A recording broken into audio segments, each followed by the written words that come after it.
Hunger free India जावची, भूकमुक्त भारत जावचो। आणि हे चालू असताना ह्या योजने बरोबर गोयच्या जास्तीत जास्त जनतेक त्याचा फायदो जावचो म्हणून ह्या खात्याच्या मंत्र्यान हांगासरल्या सरकारान उचललेली पावलां अन्नधान्य केवळ गरिबा पुरते न्ही, केवळ बीपीएल पुरते न्हय तर मध्यमवर्गीय पर्यंत पावळणारी ही योजना। त्यामुळे सरकारान सिरियसली घेतली। जी साखर पहिली बीपीएल आणि अंत्योदयाकच मेळटाली, अशे साधारण 1,35,000 बेनिफिशरीज असले।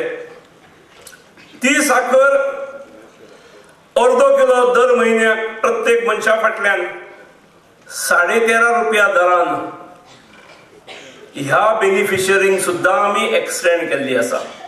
म्हणजे हे जे आयचे बेनिफिशरीज आसात ते सगळे बीपीएलाक मेळणारे साखरेर किंवा अंत्योदयाक मेळणारी साखर ह्या सगळ्या कुटुंबांक मेळटली।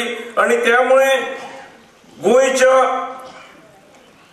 5,11,000 नागरिकांपर्यंत साखरेचोय बेनिफिट मेळटलो। साखर 13.5 रुपयान किलो ह्या दरान दर म्हयन्याक अर्धो किलो अशी मेळटली। तातून चवथ आणि क्रिसमस ह्या काळात ती अर्ध्या किलोची 1 किलो म्हटलेली आसा।